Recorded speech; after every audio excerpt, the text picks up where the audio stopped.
and China and so on. Now with COVID-19, we recognize that the fragility of that supply chain, and that when times get difficult and when borders are shutting down and there isn't the ability for global travel, the supply chain, the risk to the economy and the risk to the security of various countries based on a lack of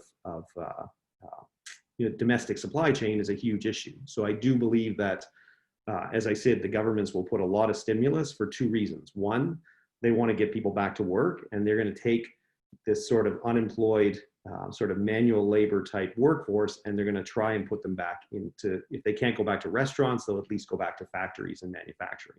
Number two, for the safety and security, both from a national security perspective and also from an economic security perspective, they will want to have more manufacturing right here at home. And what's interesting is manufacturing is not just factories, it's also going to be food supply, some more farming, et cetera. And local procurement is going to be encouraged. And I think there's going to be a lot of tax incentives by all levels of government in North America to encourage more and more domestic supply chain. So that, what do you need for a domestic supply chain? You definitely need industrial lands, and you need industrial warehousing and factories and so on. So I do think industrial asset class is also a winner in a post-COVID world.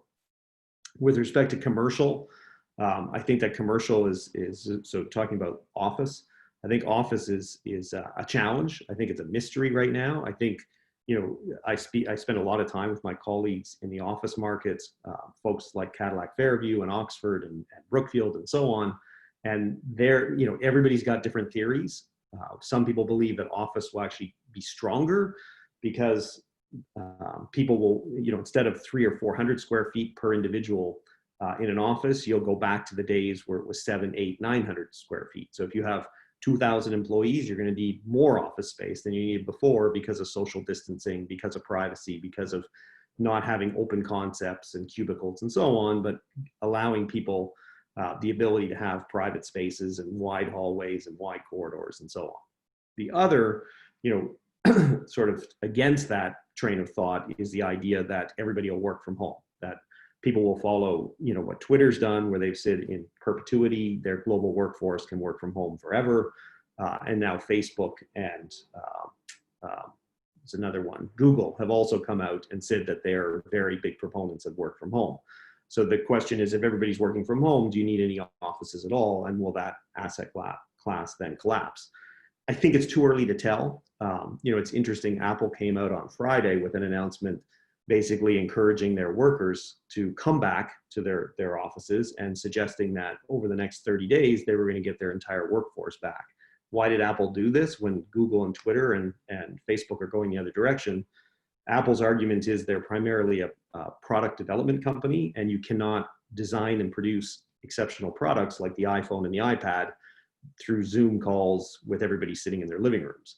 That you need to, for high level design and engineering and industrial design, people need to be together in boardrooms, looking at schematics, looking at plans, actually having tactile feel of what a device should look like and so on. So their argument is we can't be an effective company if everybody's working from home. And I tend to agree with Apple. Being a real estate development company, 2/3 of my staff are either focused on the construction of buildings or the design and engineering of buildings. And we found it very difficult. We're surviving on Zoom, but it's very, very difficult to get 10 or 12 engineers of different disciplines, as well as architects and interior designers, as well as myself as a principal, around a Zoom call and to look at schematics of a 1 million square foot building and sort of collaboratively be able to work through Zoom and say, no, it's great. The elevator core's here and we'll put this here and we have these shafts here and so on. It's doable, but it's not effective. It's sort of, it's a worst case scenario way of keeping moving forward. But the moment that we can get those individuals back in a room together and we can look at plans collectively and actually have collective decision making and bantering and arguments and so on with respect to design and design solutions, our buildings will be better again. And it's the same with any level of product design. So I'm in the belief that things work better when people are together. And Zoom and other video conferencing tools do not put people together. And this applies to finance and it applies to law. So you could say, well, lawyers don't design things, but I spend half my time with lawyers, and normally we're in very large scale negotiations over tens of millions or sometimes hundreds of millions of dollars worth of land. And very often there'll be a dozen people in a boardroom with various lawyers representing various parties on the transaction. And again, it's very difficult to negotiate in an effective way over a video conference. You don't read the body language. You can't see where people are sitting. You can't, get a sense of the highs and the lows and the hums and the haws. So it's so clinical. It feels very much like you're in some kind of sanitized hospital type situation. And that's not what negotiation is about. So whether you're buying land, selling land, negotiating joint ventures or partnerships, negotiating very large scale financings, to do that in the sterile Zoom world just is not effective. There's still something to be said for a handshake at the end of a transaction, as opposed to just staring into video screens. So with those things being said, I do believe that there will be a mass return to work. And I think that over time, the majority of employers, both on the knowledge working side and on the physical manufacturing side, will see their employees come back to work, albeit under more sanitized conditions and with more social distancing and so on. So I also vote on the commercial class, but I do think it'll take a couple of years to work through. And then finally, we get to retail. Retail, I am very nervous of retail. I think that the retail asset class is going to be upside down for a little while, and maybe forever. Retail may never return. One of the challenges is, depending on what social distancing looks like in the future, and if this is something that our society is going to carry on with, then regardless of whether there's a vaccine or not, COVID-19 might get cured, but then is everybody going to be terrified that there's going to be COVID-20 and 21 and 22 and so on? And are we just going to be in a rolling series of pandemics for the next several years? I believe we might be. And if that's the case, then I think social distancing is going to continue. And I think we're going to have, restaurants where we have to sit 10 feet apart, and, waiters will be wearing masks and gloves and so on. And, many restaurateurs, both large scale, commercial chains, as well as small owner operated, have come out and said, if I have 5,000 square foot restaurant and I can only have 100 people in it, I can't make any money. Like, I can't make money if everybody's 12 feet apart. I need to, we need to have a certain critical mass in the restaurant to make money. So I can't have every third table empty or every second table empty or so on. So I'll just be out of business. So I do think that from a service class, which is what the future of retail was becoming, which was really around experiential and around restaurants and services, I think that is very troubling. I think even things as simple as hair care salons and nail salons and pedicures, like, no one knows what that future looks like, but you're not going to see the same amount. With respect to shopping, I think the challenge with shopping is, I think that we do have behavioral changes that occur when we have several months of very significant government control vis-a-vis the lockdown, vis-a-vis the shelter in place. So I think that the retailers are adjusting to online commerce, and I think that the consumer is adjusting to online commerce. And I think what will end up happening is that your large scale, even your high fashion, your high street fashion, Louis Vuitton, Prada, so on, they're not going to have 10,000 foot flagship stores or 20,000 foot flagship stores. What they're going to have is they're going to have 3,000 foot pop-up stores where they'll feature their latest collections, though they won't actually have any stock. They won't actually anticipate a crowd coming to buy from them. What they'll do is it'll be more like a showroom that people will be able to see the latest styles, and then they'll go back to their computer and they'll actually shop online, and it'll either get delivered to them, or you'll be able to go and pick it up at some kind of depot. But this idea that we're going to go back to a Madison Avenue where it's just full of these gorgeous designer shops and so on, and people are mingling and browsing, I'm not sure that that's a future. So I think high street retail is problematic, but can adjust into sort of this idea of showrooms and takeaways and so on. I think large scale shopping malls are even in worse trouble, because I think the idea of congregating inside 1 million, 2 million, 3 million square foot spaces to mingle and browse and shop and hang out, I think, you know, that is very problematic. So I don't necessarily have an answer for what's going to happen to these massive REITs and, you know, pension funds that own tens of millions of square feet of indoor shopping mall space across North America. But I am very worried about the idea of what will happen with shopping malls. And I think what, you know, ultimately what may end up happening is similar to the transition that's already started occurring in the last 10 years to large scale outdoor power centers. They've been converting to mixed use development. So, you know, the shopping centers that were built in 20, 30, 15 years ago that basically were outdoor centers with giant Walmarts and giant grocery and so on, in the last 5 years had been converting here in North America to mixed use with office towers, residential towers, and more, you know, more neighborhood style development, as opposed to the idea we all get in a car and drive to a power center. So lots of uncertainty, but just to recap on the asset classes, residential, I think, is going to come out of this stronger than ever. I think industrial in North America also can be extremely strong, especially in those areas where there's a great deal of labor force that can be redeployed into the industrial sector and the manufacturing sector. I think office commercial will be a little more regional, but I do bet that long-term commercial is a good thing. And then I think retail is not an asset class that I'd want to be investing in right now, and probably not for the long term.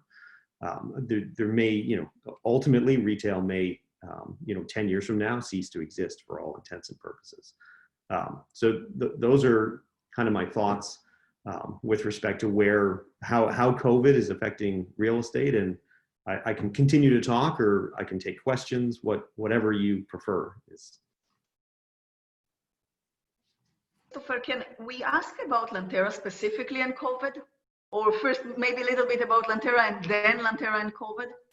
Sure. So, with Lanterra, Lanterra is one of the larger mixed-use, high-density residential developers in Canada, and specifically located in Toronto. We also have some assets in New York, New Jersey area. We primarily build high-density urban products. So we're downtown in the core, building 50, 60, 65-story towers. They always include a combination of primarily residential, some of it's rental, some of it's for sale, with office and also retail. But the retail, again, is grade-related, street-related retail, so it's not indoor shopping centers, and is relatively modest compared to the scale of the overall projects. So when COVID hit, initially we did have to temporarily shut down our operations. At the time, we had about 5,500 units under active construction, and we have another 10,000 units in planning and development, and I had a staff of about just under 250 people. So everybody went home, and we kind of, you know, tried to understand what the situation was once the province declared a state of emergency, which was about mid-March. Shortly thereafter, the province reopened residential construction, a component of residential construction, because it was very obvious to them early on, within the first few days of the pandemic, that the most important thing is that we continue to maintain a housing supply, given that, you know, hiding in your house was the number one thing that people had to do. So how do you stop building houses, and apartments and condos are included in that, if you expect everybody to shelter in place. So we were able to immediately reopen 3 of our sites, which represented about 3,000 units, 3,200 units. And then 2 weeks after that, with some more lobbying with the government and expanding the rules of expansion, we were able to open another 2,200 units under construction. So I'm back to my 5,000 plus units under construction. It's going very well. There's no issues. We've not had a single case of COVID. We can't even find anyone who's had a case of COVID within our network, which is great. We have enormous safety precautions. We have large scale temperature gateways at all of our sites. So people's entire body gets scanned before they're allowed on site. So every single trade as they come and go need to go through a scanning system similar to an airport, except it's for temperature. So we record all that data, so we know exactly, that no one is coming into our sites with a fever or feverish symptoms. They also have to go through questionnaires, etc. We've added a million wash stations, and everybody's got sanitizers, and we have thousands of masks and gloves and so on. So we take our personal protective equipment very seriously. With respect to our office, I started to reopen the office about a month into COVID. Again, we're deemed an essential service, so we're allowed to be open. It's taking time for people to come back to work, but the interesting thing is, in March, nobody wanted to come to the office. I would say from March 15th to April 15th, people were quite terrified. Between April 15th and May 15th, where we are today, so month 2 of COVID, most people actually prefer to be at the office. They're happy to be back. They're encouraged to be back. It's better for their mental health. They need to get out of their house. They need to feel more productive. We don't insist people come to the office. It's voluntary, but it's amazing how many people are volunteering to come back just for their own stability. And that's why I think commercial will do well, because I think even though Twitter's saying everybody can work from home, I'm not necessarily sure that's what the human being wants. And with respect to safety in the office, again, I actually am Tuesday breaking ground on an expansion of our office because we need more space. We're going to do it anyway, but with COVID, we need it even more because we've spread people out further. We're giving people more private offices. We've made corridors one way. We've made stairwells one way. We have a whole bunch of lines and arrows all over the office now. It's quite cute. Feels like an airport because all the traffic goes different directions and so on. But this is what post-COVID is all about. And similarly, everybody has their own care packages, and we have extra safety officers and so on. With respect to our business, during COVID, we closed a 600 or 780 unit project called the Brit, which you guys saw last year, that those who were on the tour. So that is now completely closed. All units except for 2 are closed. There's 2 units that close next week. And everybody showed up, all the buyers. It was a condominium project. No issues with financing, no issues with getting mortgages, no issues with people arriving with their money and so on. So we had a few delays, a few days here and there, but not a single default. So that speaks to the strength of the Canadian economy. Similarly, we had the 64-story tower, 11 Wellesley, that you went up to the top floor on. That one's been in occupancy all through COVID. So we're now occupied to the 52nd floor, which means people are living in the building, but they haven't physically closed financially because of waiting for a registration that has to occur. But everyone's shown up for their occupancy, they paid their fees, no defaults, etc. And then lastly, because we're innovative and adventurous, myself and my 2 partners, we decided to do a sales launch during COVID. So we did do a launch of a project. We have a large 1,400 unit project called Notting Hill in the west end of the city. Again, a big mixed use 4-tower project. We launched that project this first week of April. So in the heart of COVID, we launched 200 units just to see what would happen within the marketplace. We launched at the highest price for that neighborhood that had been ever achieved. So we didn't discount, we actually increased the price. And we were very fortunate to sell 150 units over a 2.5-week period.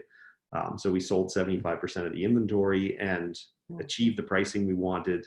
And everything had to be done remotely. So all the sales were done with Zoom.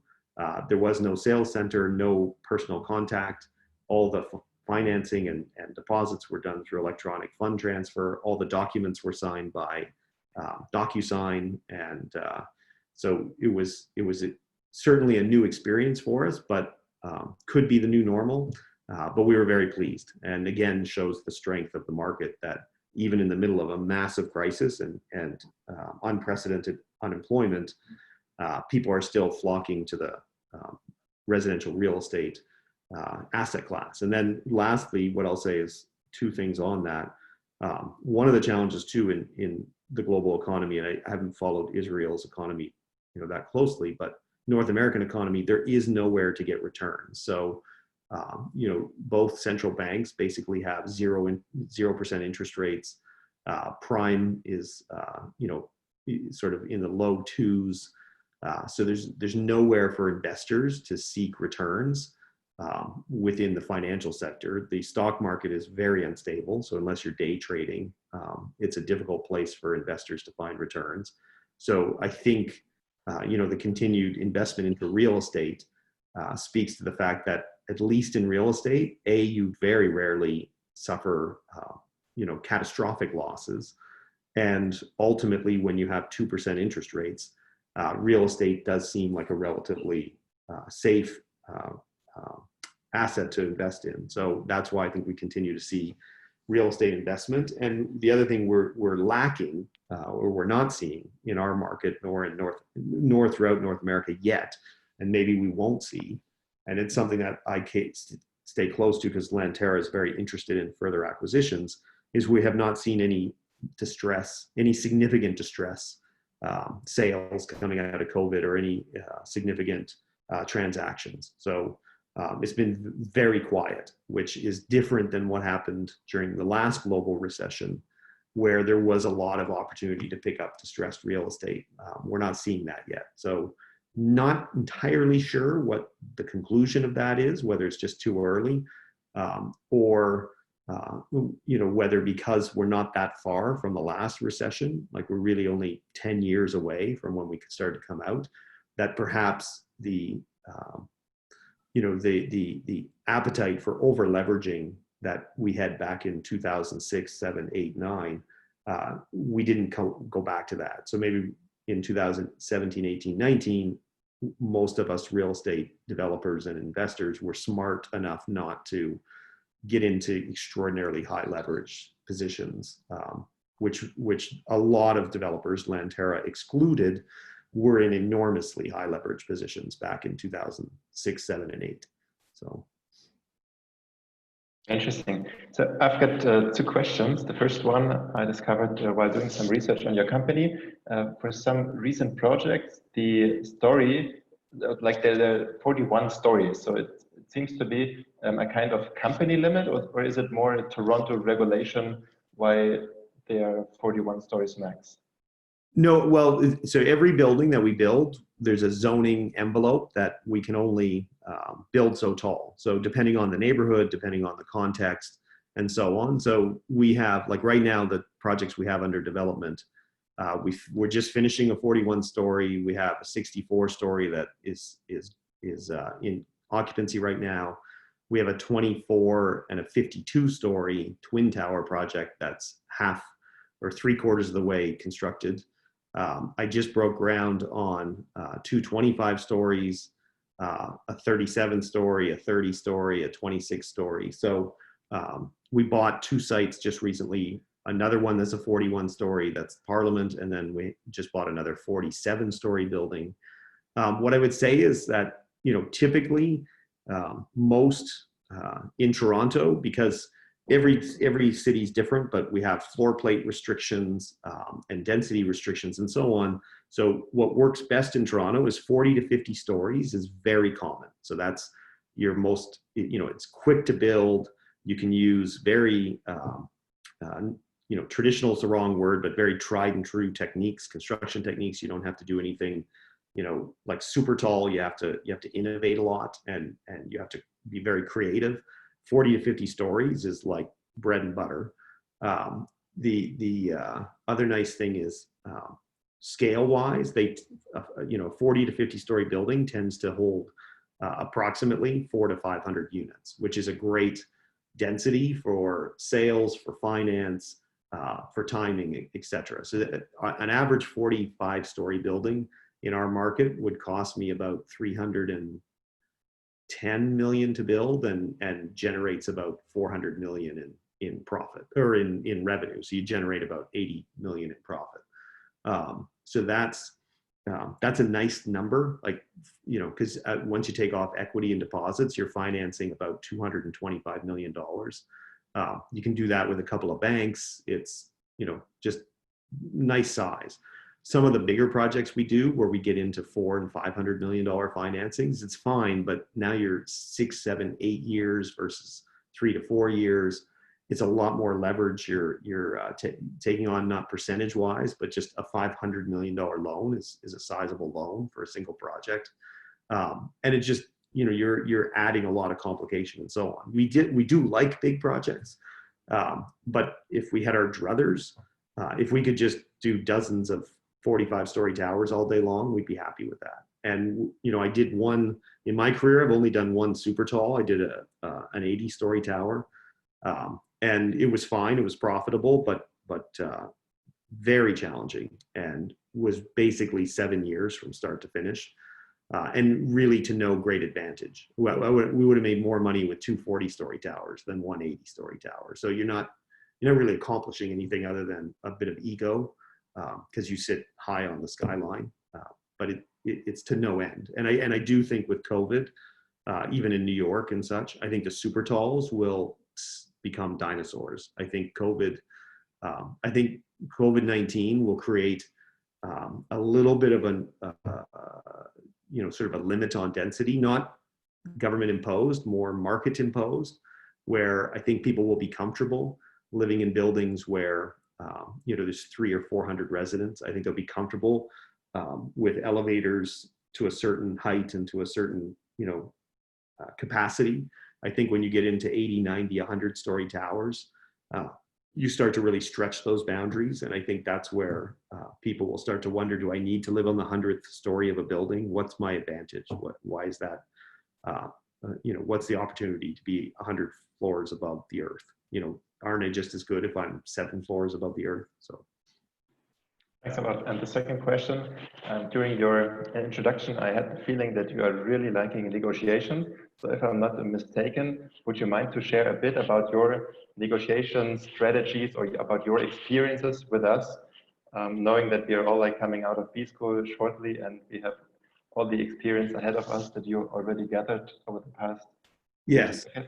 Sure. Yeah. So, my favorite pastime is negotiating, and that's what I spend most of my time on. It's interesting because as you work your way through your career and as you become, more in a leadership position, when you're in a presidential position or a C-suite position, typically you don't actually, you don't actually have tasks that you do, day to day. So, what I find fascinating is throughout my career, as I worked my way up, there in various capacities, because I had construction capacities at times, I had finance capacities at times, I had, design and marketing capacities and product development. And for many, many years, from, for maybe a 15-year period, I actually was responsible to do things. So I had to, create either documents or charts or financials or designs that, I would have to then report to someone and say, I spent, the last week and here's my report and here's my design. As a president or a C-suite, you don't do that. What you really do is you make decisions, you provide direction, and ultimately you negotiate. And sometimes you're negotiating with your internal team. Sometimes you're negotiating externally with other partners or other competitors, vendors, purchasers, etc., construction trades, etc. And the fascinating thing is the skill set that the two key things I believe personally with respect to being a good negotiator is one, whoever's the most prepared with respect to understanding the actual nature of whatever the need is, will always be stronger. So there are some people, and I have colleagues in my business and in my industry, who are just born negotiators. They'll negotiate farming contracts and not know what fruit they're negotiating. Like, I don't know the difference between oranges and lemons, but I'm negotiating because I'm just going to ask for a lower price and so on. That I don't find very effective. What I've always found to be most effective is if I'm negotiating joint venture agreements, and which are very much legal documents, I want to understand the law and I want to understand the legalities as well as my lawyers do. And I pride myself on that and I prepare myself that way. If I'm negotiating financial matters and banking arrangements, similarly, I want to know exactly what my bankers know. And when I'm negotiating construction contracts and construction matters and zoning matters and so on, I research and really focus on understanding every aspect of the building. And so I never want to be in a situation where I'm sitting in a negotiation and the person on the other side of the table has more intrinsic knowledge of the actual item that we're negotiating against than I do. And I think a lot of people make that mistake. And then I think the second key to being a good negotiator and to understanding how to utilize your skills. So as I said, one is preparation and knowledge beats everything. And then number two is you need to have the ability to be able to calculate decisions very quickly. And I think that, it's like some of my favorite pastimes are especially as a child, were things like chess and so on, where the secret to chess is really understanding not the move that you're going to make, but the move that you're trying to anticipate 3 or 4 moves ahead. And that's really the secret. It's not, whatever you give or whatever you take in a particular boardroom at a particular time will lead to 3 other things. And it's being able to forecast and to understand, okay, if I acquiesce on a certain point, then what will that lead to versus if I don't? So it's having that quick-wittedness and that ability to calculate in your head what the next 3 decisions are going to be. And that's very, very important. And that's a skill that can be trained and practiced. And you can do that amongst yourselves, in your own studies. And you can also do that, like I said, through things like chess and so on, and really trying to understand. It's really cause and effect, but it's not immediate cause and effect. It's cause and effect 3 steps ahead. And that's kind of how I opened this conversation, even with my discussions and theories on COVID. That's what I spend my time, is not wondering what the world's going to look like next week, but really trying to understand what the world looks like 180 days from now, 365 days from now, and 3 years from now. Because one thing about real estate is the investments. Real estate is the slowest of all businesses. So no one makes money in real estate. Like I was reading about a day trader who during COVID made $70 million over the course of 1 week. That's not possible in real estate. That's not how real estate works. You can make enormous wealth in real estate and have enormous success, but it happens over the course of, in the shortest time period, several months, to, in many cases, years and decades. And that's where understanding how to read the future and to consider the future is your most valuable skill with respect to being a real estate executive. I appreciate it. Yeah, I give long answers. I'm sorry. It's part of the problem with Zoom. These are actually wonderful tips, and so I have one more, actually 2 questions. But if I continue Sebastian's line of questions, maybe this should have been the last question. But I wonder, for students who look to find their way in the real estate world, as newcomers, any major tips that you can offer? Absolutely. So, part of it's from my own experience, but the great thing about real estate. So there's I would say the 3 things that appeal to me in real estate. One is it's very understandable. So it's very tangible. And what I mean by that is, if you tell people I work in real estate, everybody knows what you do. If you tell people I'm an expert in blockchain, 9 out of 10 people gloss over and go, I don't even know what they're talking. What is blockchain? I don't even know what that means. Or I'm in quantum physics. Okay, what's a quark? But real estate, every human being that's above the age of 12 can go, oh, I understand. Like it's buildings and land and so on. So that's a beautiful thing, because it's always nice to work in an industry that's relatively simplistic from an understanding perspective. But then the paradox of that is it's also incredibly complex, which is what I love, because A, it's good, simple, it touches everybody, everybody gets it. But B, there's a million things to work in. You can be in the finance side of real estate. You can be in the asset management side of real estate. You can be in the development and construction side of real estate. You can be in the legal transactional side of real estate. You can be in sales. You can be in design. You can be in engineering, etc. So, one of the great things with respect to a Lanterra is, as I said, we have about 250 employees, but at any moment in time, including contractors and consultants, we're employing probably 10,000 people at any moment in time. So it's amazing to have that diversity. So now my tip, okay, that's great, Chris. Well, how does that help us? So here's the beauty is you can approach this industry from all those different channels. So some of you on the phone are engineers, some of you are lawyers, some of you are finance people, etc. All of you have an opportunity to be in the real estate development because all of those skills are valuable within real estate. What I would suggest to you is, depending on where you're interested in going, and again, it's a bit of my previous conversation, understanding not what you want to do today. So today, the understanding is I want to be involved in real estate. Great, check, got it. Where do you want that to take you? Where are you going to be 10 years from now, 15 years from now? Do you want my job? Do you want to be a president or a COO or a CEO or so on?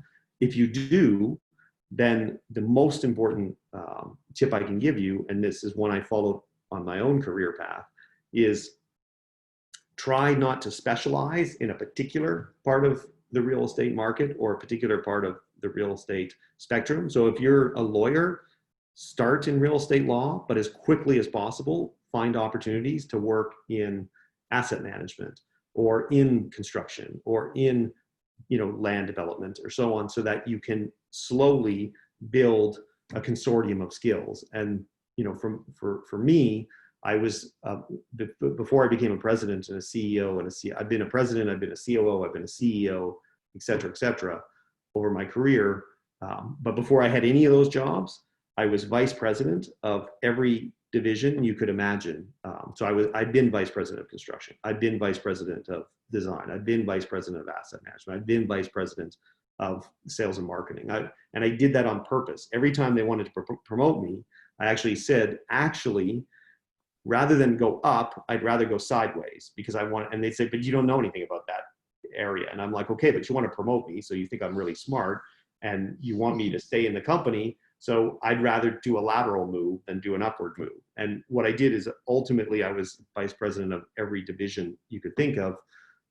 And then it was just a natural to become a president. And then I never looked back after that. And one of my strengths with respect to being, a strong entrepreneur and I'm a partner at Lanterra is the fact that I have skills in all of the different sort of areas of expertise. And I have working knowledge in all those areas. So I'm not a lawyer, but I can talk and instruct and collaborate with my legal team as well as if I was a lawyer. And that's an advantage for both sides. The lawyers are happier because they're not having to teach me, and I'm happier because I can very quickly disseminate exactly a direction to go. So that would be my advice. It never matters in anything you do in life where you start. It really only matters where you finish. And I think, I hire a lot of people, I mentor a lot of people. I think often students and often, young professionals that are highly qualified and highly educated often worry too much about how to get into the business instead of worrying about where they want to end up. And a couple of times I took, downward moves. So that's the only other thing I would say is I would always take a lesser position in a bigger company, knowing that if I had a bigger stage to operate on, I would excel to a higher level than having a big position in a small company. So I was actually president of a relatively large company in Western Canada and Western United States, and I left that position to take a vice presidential position at Great Gulf, but Great Gulf was twice the size of the company that I was president of. And 3 months after I joined, they made me president of Great Gulf. So it was a perfect example of I went down knowing that if I had a bigger fish tank, I could then become that much bigger a fish. And that would be the last thing I would say is always bet on your own skills. So it's not the job that someone like me is offering you, it's actually the other way around. You need to know that you're really good, and that if given the opportunity, you will succeed and you will find your way to those bigger fish bowls. Indeed enlightening. Guys, you want to, I have many more questions, but I want to give you time to ask anything you want. Yeah, Yes, I have a question. From what I understand, Lanterra is mainly focused on the residential area, right? Yes, yeah, high density residential. So yeah, okay. So my question is, have you ever thought about investing in some other properties in some other areas? And if you have thought about it, what made you decide that you don't want to go there, aside of your qualification? I mean, Sure. from what I understand, you sure can start doing some other things. Yeah, so great question. So what I would say is, one of the things that's important is focus. I think one of the keys to success is to be very good at something and focus on it, as opposed to being very diverse with respect to a corporation. I think corporations can sometimes collapse under their own weight. And it's interesting because if going away from real estate, if you just look at companies in general, companies like GE was the biggest company in the world. Before that, GM was the biggest company in the world. These companies become, how do they become big and strong? Because they innovate and they do amazing things and they take chances, etc. And then they become so big and bloated that they actually stop innovating and they start trying to go into self-protection mode, and they get so diversified. And that's what happened to General Motors, and that's what happened to General Electric, and so on, that ultimately they end up collapsing to some extent.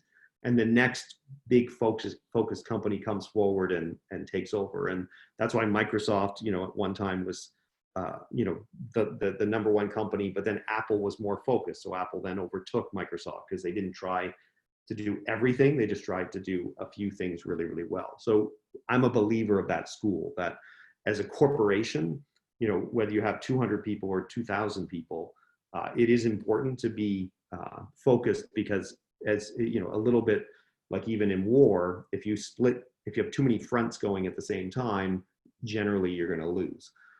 With that being said, we do invest in other forms of real estate. So we do have some office buildings. We don't build office buildings. We have built office buildings.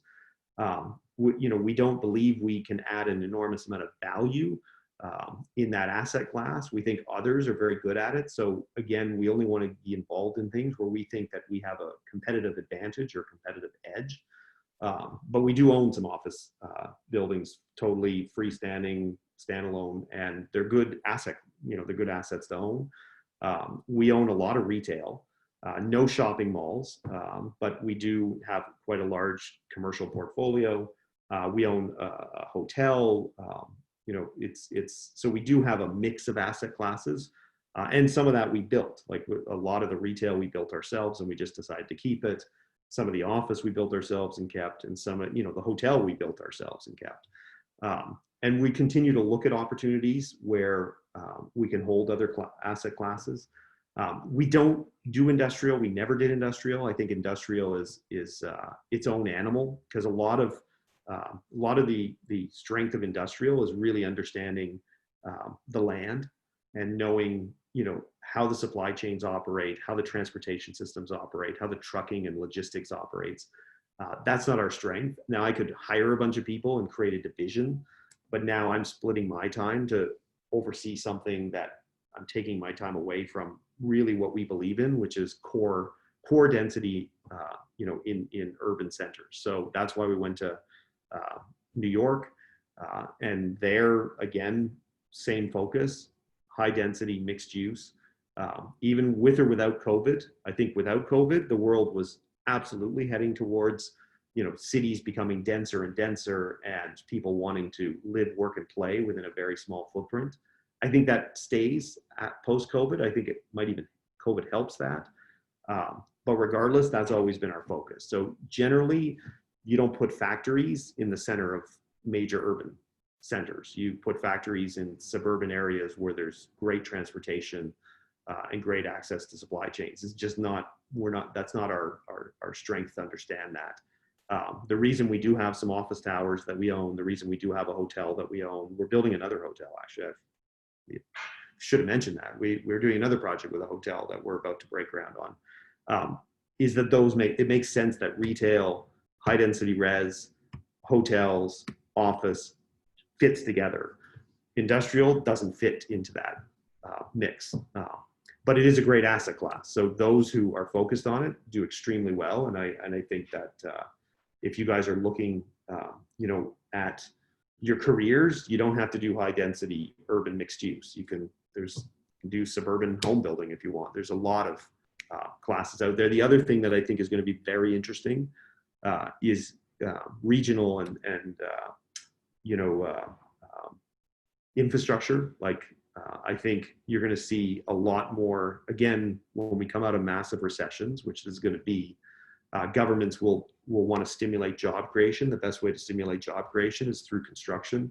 The best way for governments to encourage construction is to do infrastructure. So I think you're going to see globally a huge focus on new sewer systems, new water systems, power transmission systems, perhaps not highways, definitely some kind of mass transit, but I think they're going to rethink what mass transit looks like with respect to subways and light rail and express trains and so on. Just they're going to have to figure out how people can keep distanced within those things, but they're still going to want to build that infrastructure. And I do think that power, water, and sewer is going to be enormous because certainly in North America and Europe, most of those systems are very antiquated and have been in desperate need of upgrades. And global warming will play right into that because we're going to be very concerned under global warming regimes, how we manage wastewater and water supply. I have a question. Oh, sorry. No, go ahead. Okay, so in Israel, the building industry is pretty conservative. So I wanted to ask, how is it in Canada? And in the aspect of implement new innovations and technologies. So how is it there? And do you have any ideas how to implement the innovations? Sure. So, innovation is an interesting thing because, as the very old saying goes, necessity is the mother of invention. And, innovation happens only when there's stress in a system. So we do have innovation in Canada. We do see actually quite a bit of innovation right here in Toronto because, and hopefully we continue to see it, but because it's a very buoyant market and it's a very stressed market. So, our construction industry and our development industry is running or was running before COVID at 150% of capacity. So way over capacity, not enough manpower, not enough trades, not enough supply, enormous demand. So, even in our sector on the residential side, we were delivering as an industry 25,000 to 30,000 new units annually just in the city of Toronto, but the demand is for 40 to 45,000. So, and that had been a demand curve for the last 10, 15 years. So we've been underbuilding constantly. And so what happens is when you have that much pressure on demand and that much sort of concentration on trying to provide supply, you get innovation. Because what happens is people say, okay, well, we can't do it the old-fashioned way because we're not near delivering to capacity. So let's look at ways that we can either move faster, we can do modular, we can create different construction techniques, use different materiality, so on.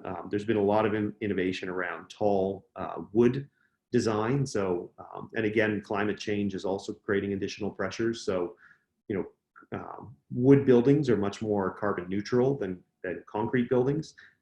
The challenge with wood is that in most markets, no one wants to go above 4 or 6 stories. Now there's a big push, and Toronto's part of it, where we're looking at building 20-story wood buildings and 25-story wood buildings. So basically wooden skyscrapers. So there's a lot of innovation with respect to that, and then definitely enormous amount of demand around, you know, how we do deal with water, stormwater, sanitation, recycling, etc. So, you know, if Israel is a conservative market, sometimes it's not necessarily whether it's conservative or aggressive. Sometimes it's just a matter of, you know, the pressures within the system. So in the U.S., like the southern U.S., areas like, you know, the Sun Belt, Phoenix, Texas, so Arizona, Texas, Georgia, et cetera, there's almost zero innovation. There's an endless supply of land. There's a seemingly endless supply of manual labor vis-a-vis the Mexican border. So there's, you know, they're building, the houses they're building in the US South, they haven't changed, Florida, et cetera. They're building houses like it was 1950s or the 1940s, like not a single bit, because there's no reason to innovate. Why innovate when I've got cheap labor, cheap land, no supply chain issues, and no demand pressures. So whereas in New York City, Toronto, Vancouver, lots of innovation because shortage of land, enormous demand, not enough supply. So it forces us to look at ways to do things more creatively. And then the other thing that drives innovation is price. So, you know, we were seeing on, you know, within both the rental market and within the for sale market, year over year, 10 to 15% inflation on end pricing. The rental rates in Toronto in a 3-year span went up 35%. That kind of economic pressure also pushes for innovation because affordability becomes an issue. And so we have to continuously innovate to find ways to make things more affordable. The biggest thing around innovation, what I would suggest is in our particular business, which is, you know, development, which vis-a-vis ends up being construction, the biggest innovations are around speed. So how can we go faster? Because fast equals money. Because the projects are big and so much of it is financed, that's where our focus is on, is can I build a building 6 months faster with using innovative techniques and modular construction and new materials versus building a building 6 months slower. So innovation comes in different forms, but I would suggest in my market, time is the biggest commodity.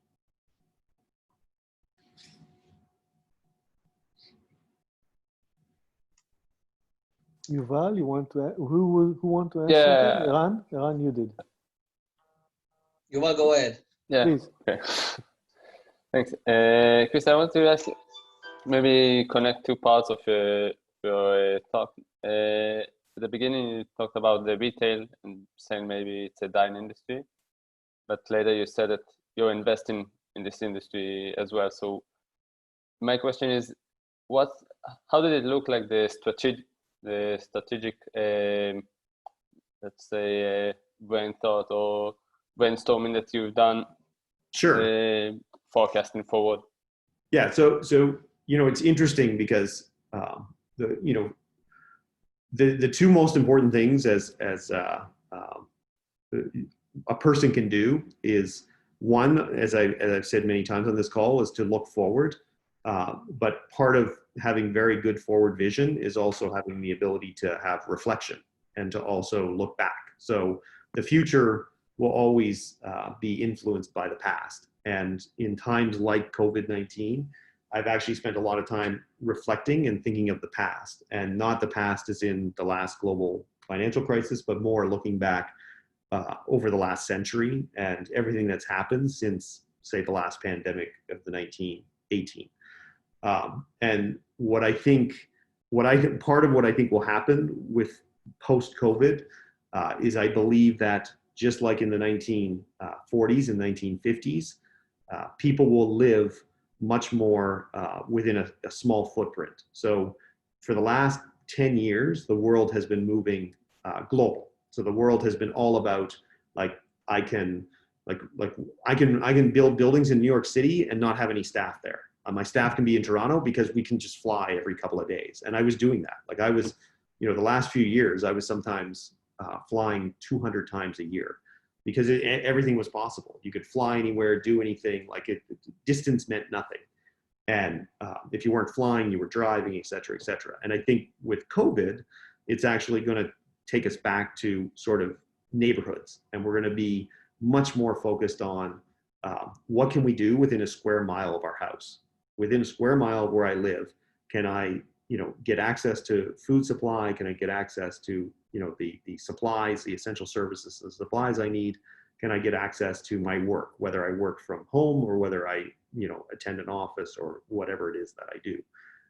And that was very much what urban life, and I'm talking about urban life, that's what urban life was like in the 1950s. If you were in New York City in the 1950s, no one was flying anywhere. Only rich people flew places, or extreme businessmen flew places. Average people lived within, if they lived in Greenwich Village, they lived within 6 blocks, and that's what they did, and everything was right there. And so, and the retail, and this is going to lead to the retail at that time was very small scale. So you had retail that serviced basically the community that lived within that square mile, whether it was 1,000 people, 10,000 people, 3,000 people, whatever. And I think that's what we're going back to. And that's how I feel. I live in downtown Toronto. I walk everywhere because we don't drive much with COVID. There's nowhere to go. There's no restaurants open. There's no theaters open and so on. And I don't go to sporting events. They don't exist right now. But what do I do? Well, I need to go grocery shopping. I need to, go to the pharmacy. I need to, pick up supplies, etc. I can, I have to go to the liquor store. I can do all that within walking distance. Within 1 square mile of my home, because I live in the middle of downtown, I have access to a dozen grocery stores, half a dozen wine stores, more than a dozen pharmacies, half a dozen hardware stores, etc. Now, what are the scale of these stores? They're small. So they're small mom and pop style, even if they're owned by a chain. They're little, my grocery store is a market that maybe has 3,000 feet, and my butcher shop is 250 square feet, and my fishmonger is 300 square feet. That retail will survive, and that's the retail that we're going to continue to own and we continue to invest in. What I think is not going to survive is 30,000 foot Walmarts with a whole bunch of people driving to some suburban location to line up at a giant IKEA or a giant Walmart or a giant, Costco. I'm not sure what post-COVID looks like for those types of retailers, and similar to the shopping mall. So I think we go back to the 1950s. I think we go back to storefront-based, small, whether they're owned corporately or whether they're owned individually, but mom and pop style markets and so on. And I think the idea of the supersized stores disappears, but that doesn't mean Walmart disappears. What happens to Walmart is Walmart just transitions to online. So Walmart still exists as one of the world's largest retailers. They still will do enormous business, but their storefront presence will shrink. And what their storefronts may end up being is like what we even saw with the transition to Amazon, very small footprint, 2 or 3 or 4,000 foot outlets where that's where you pick up your stuff. And I'll tell you one last thing. I was born in the 60s, and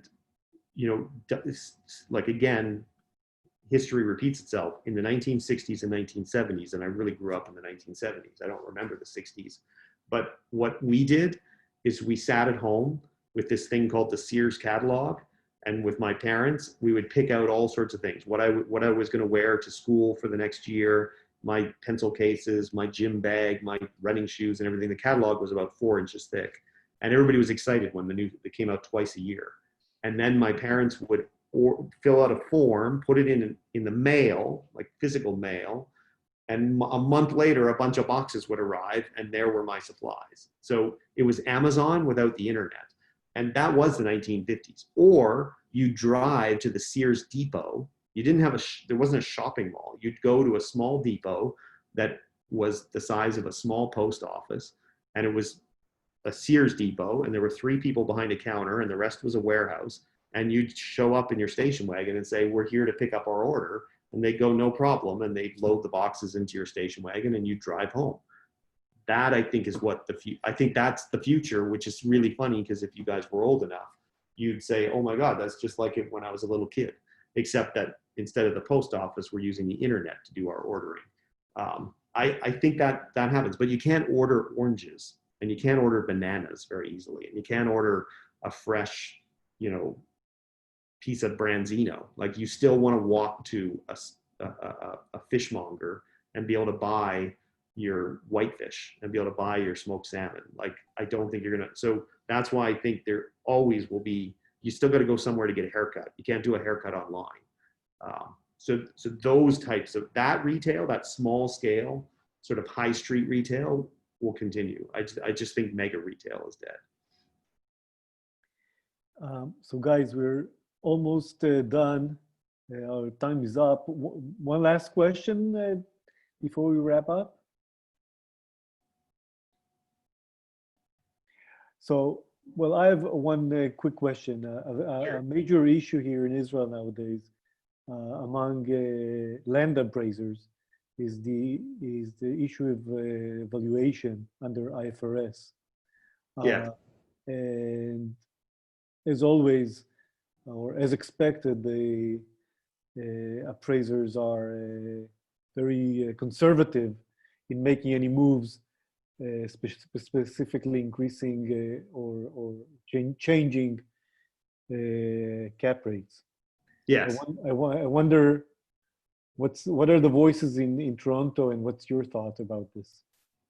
Yeah. So, you know, it's similar. Like, we're also concerned about, you know, everybody's right now, especially with COVID, is very concerned about what this does to land valuations and asset valuations and cap rates, and not necessarily what it realistically does to cap rates, but what it does with respect to trying to value real estate that isn't trading right now. And one of the interesting things is, I'm sure Israel is the same, but in North America, it's not that the market's gone down or the market's gone up. The market just stopped. Like the economic measures that were implemented by the various forms of government in response to COVID didn't, like, we believe there's going to be a recession. There isn't a recession right now. What there is a complete stop to the economy, which is, you know, I don't know if that's ever happened before in the world, where governments just turned it off like a light switch.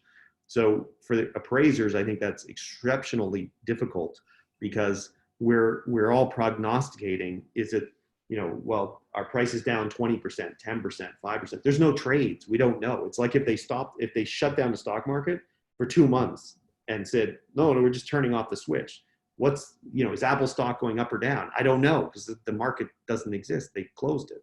So I think we're now going to start to come out of the market, and we're going to start to see how things trade. The one thing I would say with respect to the appraisal business, and I've always felt this way, is appraisers are very much, and there's no offense to appraisers, it's an important aspect of our industry, but they're referees. So, you know, the referees don't play the game, the players play the game. So I'm a basketball fan. So, you know, it's the players on the court that actually determine the outcome of the game. And it's us as business leaders and as developers and as entrepreneurs and as buyers, as sellers, who actually determine the market. All the appraisers do is, like, very similar to accountants and very similar to referees. All they do is keep the score, but they can't tell you what the score is going to be. So if you went to any referee in the middle of a basketball game and said, who's going to win? The referee would say, how do I know? I have no clue. All I can tell you is who's winning right now. I can tell you the score is 48-42, but I have no idea who's going to win. I'm not a player. I'm not on the court. That's sort of what appraisers do. So all the appraiser can do is say, well, here's where pricing was, so this is what I feel is a fair valuation. It's important from a finance perspective, and it's important from a financial statements and from being able to, you know, create valuations for your shareholders and stuff. But it's kind of nonsensical, because they're telling me what they think my property is worth based on the past. And what a really smart person needs to understand, and a good savvy investor, is what's it going to be worth in the future. And no appraiser in the world is going to help you with that. So what we see that the, you know, appraisals and valuations as a necessary evil, but we put very little stock in them. And, you know, knowing what the cap rate was 6 months ago does not predict what the cap rate is going to be in 6 months. And it's the same as interest rates. Like, you know, the for an appraiser to forecast is about as accurate as what economists do. And I think most of us know that 95% of economists are wrong 95% of the time. It's one of the best jobs ever because you never have to be right about anything. You just have to be, you just have to have clever statistics to back up your theories. But everything in economics is theory based. What I would say is, in my experience, and again, it's sort of 35 years of experience. Generally speaking, if it's never as bad as everybody says it's going to be, and it's never as good as everybody says. So if we're in a good time and if we're in a bull market and everybody's super excited and saying, "Oh my God, stocks are going to double again and again," they aren't. They generally, things do not behave that way. And the same thing when we're in this terrible bear market and everybody feels like the sky is falling, it generally is not falling as much as people think. The collective wisdom of society will always exaggerate reality, and it'll exaggerate it sometimes too high and sometimes too low. It's just how collective wisdom works. And that's why when you're an individual thought leader, as all of you are, it's important to not base your opinions on collective wisdom. It's also why crowdsourcing, I think, is a waste of time and is not a great method for formulating ideas, because it will always crowdsourcing always brings things to the lowest common denominator. And exceptionalism and innovation doesn't come from the low denominator, it comes from the opposite. Well, unfortunately, our time is up. Chris, thank you so much for sharing your thoughts and experience with us. You're welcome. My appetite is growing for another visit to Toronto now. And hopefully we'll be able not only to come and visit you in Toronto, but also host you here in Tel Aviv sometime soon. Yes, I haven't been to Tel Aviv. It's probably been about 4 years was the last time I was in Tel Aviv. So I'm very excited to come back. I love Tel Aviv. So I was actually looking at photos of Tel Aviv yesterday. So I was actually planning to come this summer, but because of COVID now, obviously not. But hopefully, I would love to be able to travel back to Tel Aviv sometime next spring. So hopefully the world is open then, because I very much miss it and think it's just such a beautiful city and a beautiful country. So wonderful. Thank you so much. And we'll be looking forward to seeing you here in the next year then. Excellent. And Galia, thank you so much for organizing this. And everybody, will see you next week. Thank Thank you you. very much. Thank you. Thank you very much. Bye-bye. Thank you. Bye. Bye.